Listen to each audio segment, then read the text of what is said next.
David, one of the surprising things about the Future of the Finance Function survey this year is that it showed that only 6% of CFOs claim to know that they understand the technologies available to them, and only 37% understand what sort of solutions are available to them in the market. So why are CFOs apparently falling so far behind the technology curve?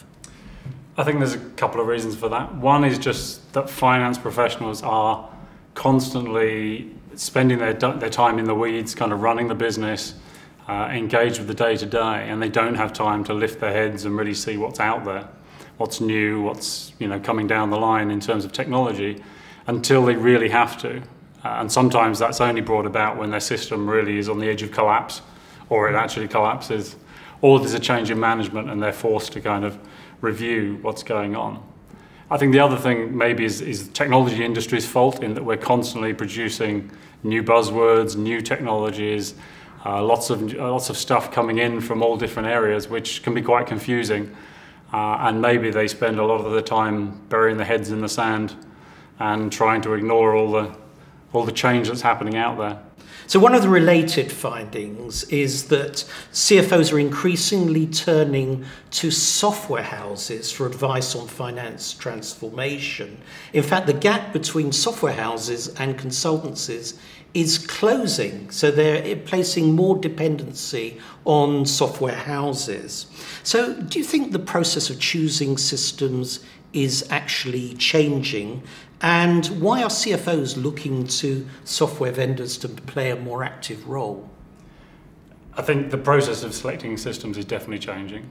When I think back 5-10 years, there used to be a process of feature function kind of tick lists and 80 or 100 page requests for information, which focused on every single feature that a system might do, as if that was some guarantee that it would be a successful implementation in the end. And I think CFOs have realised that actually that isn't the case. They realise that if a system is out there and is being used by multiple customers and has some heritage, clearly it does the basics. Although obviously they need to ensure that it really does do what they want. But what's more important is that is more the approach of the software house and the system itself to running their sort of business. And I think, having gone through probably some bad experiences of implementations that have failed or have gone over time and over budget and not delivered the outcomes that were expected, they are putting the onus back on the software vendor to actually say, well, you guys have implemented this system many times. You know what success looks like. You also hopefully have worked with companies like us. So tell us what we should be doing, tell us how we make this successful, and tell us how we get the outcomes from the project that we expect. And that means that the onus is then on the software vendor to actually deliver not just the software, but actually the outcomes that the customers are looking for. So something I've noticed is that over the last few years, there's been far more transparency by software houses. So for example, you put case studies, software demonstrations, free trials, a whole plethora of better information on the website. Do you think that's changing the balance and is one of the reasons why companies and CFOs are prepared, they're better prepared when they go to look for a system and more prepared to talk to software houses about some of the issues they're facing?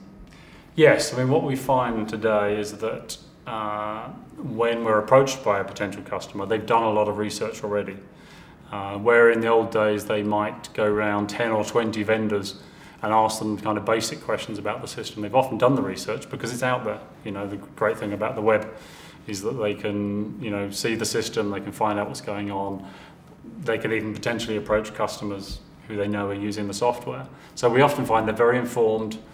They really know what they want, they know what they don't want, and then the discussion is, right, really show me how you're going to help us succeed, help us achieve the outcomes we want.